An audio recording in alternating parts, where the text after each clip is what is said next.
The streets of Ajagunle were never silent. From dawn until dusk, the air was filled with the sounds of life. Children playing, traders shouting, and buses honking. Charles Obi, a boy of 10, knew these streets like the back of his hand. He had grown up here in this bustling neighborhood where survival was a daily battle. Charles's family lived in a cramped two-room apartment with peeling walls and a leaking roof. The furniture was old and mismatched, but Jemima, his mother, kept the home clean and welcoming. She would often hum gospel songs as she cooked or tidied up, her faith a constant light in the darkness. Charles's father, Emeka, was a mechanic, but the job barely paid enough to feed the family. Frustrated by life's hardships, Emeka had turned to alcohol. Each evening he stumbled home smelling of gin, his voice loud and angry. One night, Charles sat in the corner of their small room, trying to finish his homework by the dim light of a kerosene lamp. Emeka burst through the door, shouting, "Jemima, is this what you call a home? Look at this place," he bellowed, slamming the door behind him. Jemima stood by the stove, frying a cara for the next day's sales. She didn't flinch. "Emeka, we are doing our best. God will make a way." "God?" Emeka scoffed, his words slurred. "Will God pay the landlord? Will he buy rice? You sit here praying all day while I break my back at work." Charles clenched his fists, his heart pounding. He hated seeing his mother treated this way. Blessing, his younger sister, huddled beside him, tears in her eyes. "Mama, please stop fighting," Blessing whispered. Jemima turned to her daughter, her face softening. "Don't worry, Blessing. Everything will be okay. Go to bed, my children." As Charles lay on the thin mattress he shared with Blessing, his mother's words echoed in his mind. He wanted to believe her, but the sounds of his father's angry voice and the gunshots outside made it hard to sleep. At school, Charles found some escape from the chaos of home. He loved learning and often stood out among his peers. His teacher, Mr. Ayinde, noticed his potential. "Charles," Mr. Ayinde said one day after class, "you are one of the brightest students I've ever taught. Don't let this environment hold you back. Keep working hard." Charles smiled, grateful for the encouragement, but the streets outside the school gates told a different story. Many of his classmates had dropped out, joining gangs or working odd jobs to survive. One day, as Charles walked home, he ran into Goke, an old friend who had left school years ago. Goke was lounging by a corner shop, smoking a cigarette. "Charles, still carrying books around?" Goke teased, grinning. "When will you wake up? Books won't put food on your table?" "I'll stick with the books," Charles replied, his voice calm but firm. Goke laughed. "Suit yourself, but don't come crying when reality hits." Charles walked away, clutching his books tightly. Deep down, he knew Goki was wrong, but the temptation of an easier path lingered in his mind. The days in Ejigunle were long, and the nights were filled with fear, but Charles found solace in his faith. Despite his father's constant anger and the temptations of the streets, he clung to the hope his mother had planted in him. At night, when the noise outside was unbearable, Charles would retreat to a corner of their room with his Bible. The pages were worn, and some verses were underlined with shaky pencil lines from years of reading. He didn't always understand the words, but they gave him peace. "Charles," Jemima whispered one evening as she knelt beside him. "Never forget, no matter how dark it gets, God sees you. He hears your prayers." Charles nodded, but doubt lingered in his heart. "Mama, why does God allow us to suffer like this? Why can't he make things better?" Jemima sighed, her eyes full of sadness and love. "Because, my son, life is a test. Our faith is strongest when we trust God, even in the hardest times. One day you'll understand." Her words stayed with Charles, even when he didn't fully believe them. Charles was not blind to the dangers around him. The streets of Ajagunle swallowed young boys every day. Gangs ruled the night, and the promise of quick money was enough to pull even the most promising students away from school. One afternoon, as Charles walked home from school, he passed a group of boys standing on a street corner. Their clothes were flashy, and their laughter was loud. Among them was Goke. "Charles!" Goki called, waving him over. Charles hesitated but walked toward them, his schoolbooks clutched tightly in his arms. "What's up, Goke?" Goke grinned and draped an arm around Charles's shoulder. "You're working too hard, my guy. Look at you. Always reading, always dreaming. But books won't save you in this world. I don't need saving, Charles replied calmly. One of the boys in the group, a tall and muscular young man named Jamu, laughed. Gok, leave this bookworm alone. He's too scared to step up and make real money like us. Gok smirked and patted Charles on the back. Charles, let me tell you something. Life out here isn't about dreams or books. It's about power, respect, and cash. You think you'll feed your family with all these big ideas? Wake up, my guy. Charles felt a lump in his throat but didn't let it show. Gok, I'm fine the way I am. Books are my way out and I'm staying with them. Jamu scoffed, shaking his head. You'll come back begging one day. The streets don't care about dreams. We're the ones who make it out, not people like you. Charles stayed quiet, gripping his school books tighter. Goke noticed his hesitation and leaned closer. Charles, you know your mama is struggling. You know your family needs help. Come with us. One delivery, just one. And you'll earn more than your mama makes in a month. The temptation was real. 30,000 naira for one delivery. He could buy Blessing's textbooks, fix the leaking roof in their apartment, and even save some for emergencies. But deep down, Charles knew this path wasn't for him. He stepped back, shaking his head. Thanks, but no, I'll manage. Gok's smile faded. Suit yourself, but don't say I didn't warn you. One day you'll realize the streets are your only way out. Charles turned and walked away, his heart pounding. He wanted to forget the conversation, but the words lingered. Could Gok be right? Could he truly change his family's situation with one simple choice? That evening, Charles sat quietly at the small wooden table in their apartment. Jemima noticed his silence as she served him, and blessing plates of rice and beans. The meal was simple but warm, prepared with love. Charles, are you all right? Jemima asked, sitting down beside him. You look like something is bothering you. Charles hesitated. Mama, do you ever feel like no matter how hard we try, nothing will change?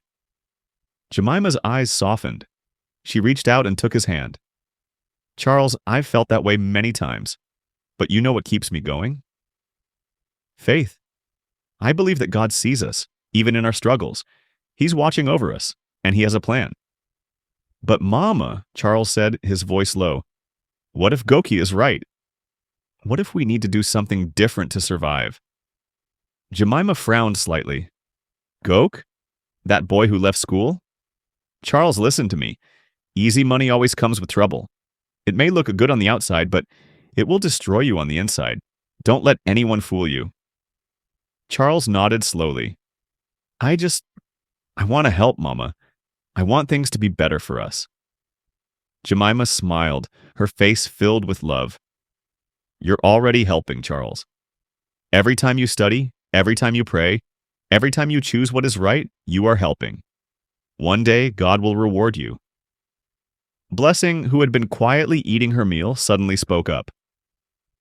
Charles, I believe you can do anything. You're the smartest person I know. Charles looked at his little sister, her wide eyes filled with admiration. He felt a surge of determination. He couldn't let her down. Years later, Charles, now 20, returned home from school to find his mother holding a letter in her hands, her face glowing with excitement. Charles, come here, she called, waving the letter. What is it, Mama? Charles asked, setting down his bag. Jemima handed him the letter. It's an invitation for a scholarship exam. If you pass, you'll get a full scholarship to a private university. Charles's eyes widened as he read the letter. It felt like a miracle. This is real? Jemima laughed, her joy spilling over. Yes, Charles. God is opening doors for you. I told you he has plans for you. Charles held the letter tightly. For the first time in a long while, he felt a spark of hope. This was his chance to prove that hard work and faith could lead to something better. For weeks, Charles poured all his energy into preparing for the scholarship exam. Late at night, when Blessing was asleep, he would sit by the kerosene lamp with his textbooks, reading until his eyes burned. Jemima would sometimes wake up and find him still studying. Charles, you need to rest, she said one night. I'll rest when I've passed, Mama, he replied, a faint smile on his face. On the day of the exam, Charles was nervous but determined. The examination hall was filled with students from all over Lagos, each one hoping for the same opportunity. The questions were tough, but Charles stayed focused, remembering his mother's words, "God is with you." 2 weeks later, the results were announced. Charles had passed. "Mama, I did it!" he shouted as he burst into their apartment, waving the acceptance letter. Jemima cried tears of joy, hugging him tightly. "I knew it, Charles. I knew God had a plan for you." Blessing clapped her hands, jumping up and down. "You're going to university, Charles. You're going to make us proud." The day Charles left for African Myth and Mysteries University was one of mixed emotions. Their small apartment was crowded with neighbors and friends who had come to congratulate him. Jemima could hardly contain her tears as she packed his few belongings into an old bag. "You must remember who you are, Charles," she said as she handed him a small Bible. "This world is full of temptations, but God is bigger than any of them." "I'll make you proud, Mama," Charles promised, hugging her tightly. Blessing, who had also gained admission to study medicine at the same university, was just as excited. "Charles, we're going to show everyone that Ajiganle kids can succeed," she said with a big smile. Charles nodded, feeling a new sense of purpose. "Yes, we will." The bus ride to the university was long, but when they arrived on campus, Charles couldn't believe his eyes. The buildings were tall and modern, surrounded by neatly trimmed lawns and wide roads. It was nothing like Ajiganle. "Is this where we'll study?" Blessing whispered, her eyes wide. "Yes," Charles replied, smiling. "This is the future." University life was a new world for Charles and Blessing. The classrooms were spacious, the library was filled with books, and the campus was buzzing with energy. Charles quickly immersed himself in his studies, determined to make the most of the opportunity. But beneath the surface, there were dangers lurking. The Brotherhood, a secret cult that controlled much of the campus, was always watching. They targeted students who showed promise, offering them wealth and power in exchange for loyalty. One evening, as Charles left the library, he was approached by a group of well-dressed students. At the center of the group was Jide, a final-year student known for his flashy lifestyle and influential connections. "Charles Obi?" Jide said, smiling. "I've been hearing about you. Top of your class already, hardworking and focused. You have potential." "Thank you," Charles replied cautiously, unsure where the conversation was going. Jide stepped closer, lowering his voice. "You remind me of myself when I first got here. I want to help you succeed, Charles. But the truth is, books alone won't take you far." Charles frowned slightly. "What do you mean?" "I mean, there's a way to get ahead faster. Join us and your life will never be the same. We are the Brotherhood. We run this campus. Money, power, connections. Everything you need to succeed." Charles's heart raced. The offer was tempting, but something about it didn't feel right. "I don't know. I think I'm fine the way I am," he said hesitantly. Jide smiled, but his eyes were cold. "Think about it, Charles. The choice is yours." Charles couldn't stop thinking about Jide's words. The Brotherhood promised everything he had ever dreamed of: money to help his family, respect, and a way to escape poverty forever. But he couldn't shake the uneasy feeling in his chest. One night, as he lay awake in his dorm room, he thought of his mother's words. This world is full of temptations, but God is bigger than any of them. He picked up his Bible and prayed, "God, help me make the right choice. I don't want to fall." The next day, Charles saw Jide again. This time, Jide was more persistent. "Charles, I see the struggle in your eyes. You're worried about your family, aren't you? You want to make them proud." Charles hesitated. "Yes, but I don't think this is the way." Jide chuckled. "You're a good boy, Charles. But good boys don't make it in this world. Call me when you're ready." He handed Charles a card with a number on it. Charles took the card reluctantly. That night, he stared at it for hours, torn between his values and the promise of a better life. Against his better judgment, Charles eventually called Jide.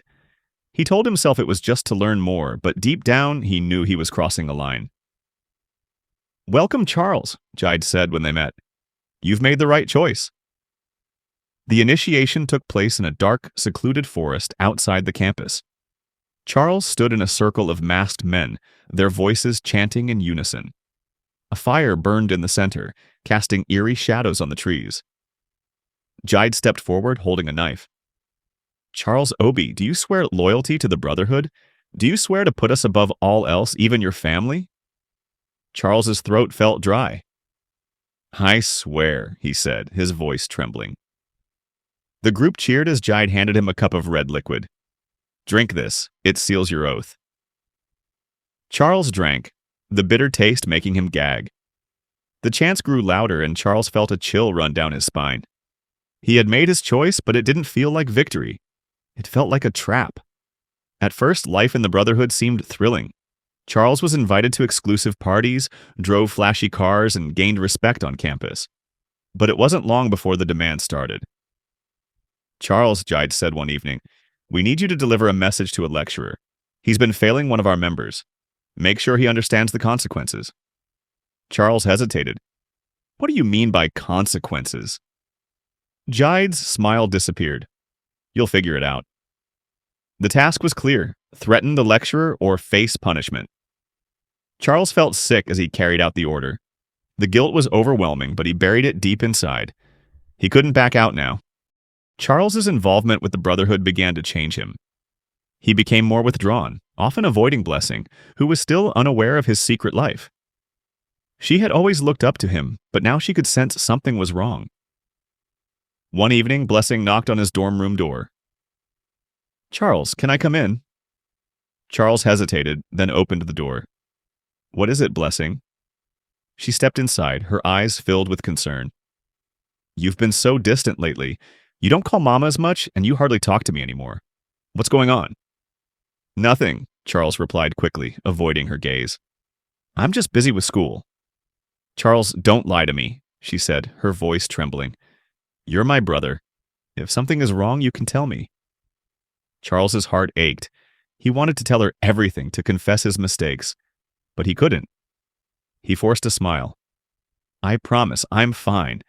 Just focus on your studies, okay? Blessing nodded reluctantly, but her worry didn't fade. As she left, Charles sat down, burying his face in his hands.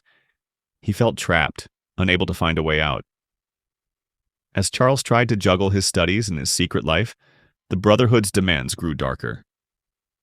One evening, during a meeting in a dimly lit room, Jide made a shocking announcement.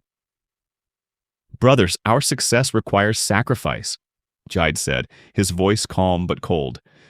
We need another offering to strengthen our power. Charles's chest tightened. The word sacrifice made his stomach churn. Jide turned to Charles, smiling. Charles, you've proven yourself loyal, but now it's time for the ultimate test. What do you mean? Charles asked, his voice barely above a whisper. Jide leaned forward, his eyes piercing. You must bring someone close to you, someone you love. The Brotherhood demands it. Charles froze. His mind raced as he tried to process Jide's words. I don't understand. It's simple, Jide said, his tone firm. Your sister. Bring her to us. She will be the sacrifice. No, Charles blurted out, shaking his head. I can't do that. Jide's expression darkened. Are you questioning your loyalty? You took an oath, Charles. Loyalty above all else. If you refuse, you know what happens. The room fell silent, the weight of the threat hanging in the air. Charles's heart pounded as he realized the gravity of his situation. He couldn't betray Blessing, but if he disobeyed, the Brotherhood would turn against him, and possibly his entire family. For days, Charles was consumed by fear and guilt. He couldn't eat, couldn't sleep, and every time he saw Blessing on campus, he felt a stabbing pain in his chest. She was so full of life, so innocent. How could he even think of harming her? One evening, Blessing came to his dorm again, holding a small container of food. Charles, I made this for you. You've been looking so tired lately. Charles stared at her, tears welling up in his eyes. Why are you so good to me? He asked quietly. Blessing frowned. Because you're my brother. I love you, Charles. You've always taken care of me, and I'll always do the same for you. Her words broke him. He turned away, unable to look her in the eye. Thank you, he whispered. Blessing watched him for a moment, sensing his pain. Charles, whatever you're going through, you don't have to face it alone. I'm here for you. As she left, Charles sank to his knees, sobbing. He couldn't do it. He couldn't hurt her. But what choice did he have? Desperate and afraid, Charles did something he hadn't done in weeks. He prayed. Late at night, alone in his dorm room, he knelt beside his bed, clutching the Bible his mother had given him. God, I don't know what to do, he cried. I've made so many mistakes and now I'm trapped. Please, show me a way out. Don't let me destroy the people I love. As he prayed, a memory of his mother's voice came to him. This world is full of temptations, but God is bigger than any of them. For the first time in months, Charles felt a glimmer of hope. He realized he couldn't face this alone. He needed help. The next day, Charles made a decision. He called his mother. Mama, he said, his voice trembling, I need to tell you something. Jemima's voice was calm but concerned. What is it, my son? Are you okay? Charles took a deep breath and began to speak. He told her everything, the brotherhood, the initiation, the demands, and the horrifying request to sacrifice Blessing. When he finished, there was silence on the other end of the line. Then Jemima spoke, her voice steady. Charles, you have done wrong, but God's mercy is greater than your mistakes. Come home. We will face this together. Her words gave him strength. For the first time, he felt a sense of clarity. He knew what he had to do. Charles decided to confront Jide and the Brotherhood. He knew it was dangerous, but he couldn't live with himself if he allowed Blessing to be harmed. At the next meeting, Charles stood up, his voice firm. I won't do it. I won't bring my sister. Jide's eyes narrowed. Do you understand what you're saying, Charles? This isn't a request. It's an order. I don't care, Charles said, his heart pounding. Do whatever you want to me, but leave my family out of this. Jide smirked. Very well. You've made your choice. Charles left the meeting, knowing he was now a target. But he didn't care. All that mattered was protecting Blessing and finding a way to escape the Brotherhood's grasp. Charles returned home that weekend and told Jemima everything in person. Together they prayed for protection and guidance. God will fight for you, Jemima said, holding his hands. You are not alone. Jemima also contacted a local pastor who had experience helping young people escape cults. With their support, Charles began the difficult process of leaving the Brotherhood.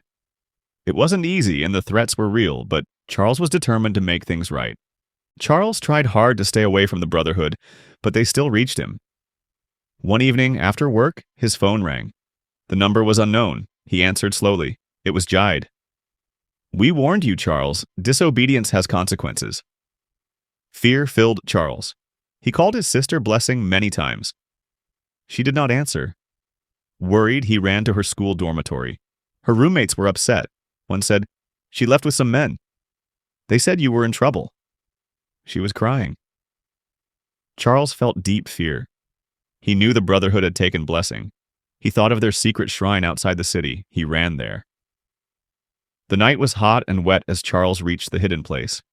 Torches made strange shadows. Brotherhood members stood around an altar. Blessing lay on it, unconscious. Her hands and feet were tied. Jide walked up, smiling evilly. You made this happen, Charles. To show you are loyal, you must sacrifice your sister. Tears filled Charles's eyes. Please, Jide, don't do this. I'll do anything else. Just let her go. Jide pushed a special knife into Charles's hand. It's too late to talk. Prove yourself, or both of you die tonight.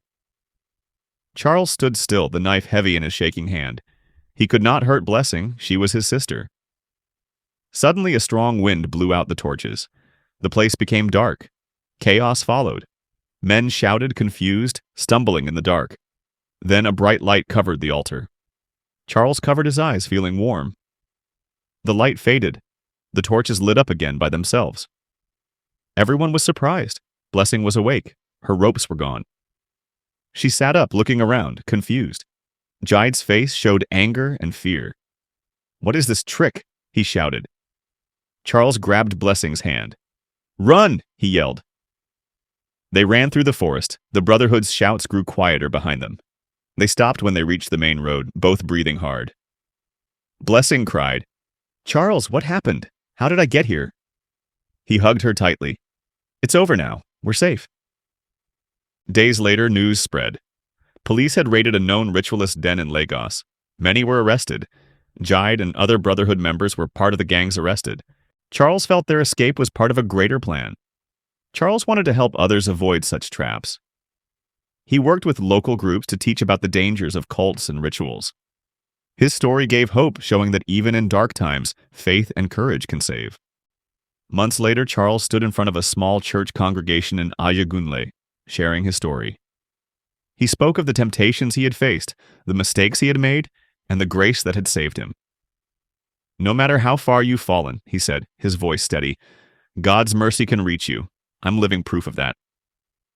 Blessing sat in the front row, her eyes filled with pride and tears. Jemima was beside her, smiling through her own tears. Charles's journey had been painful, but it had brought him back to the light. From that day on, Charles dedicated his life to helping others avoid the path he had taken.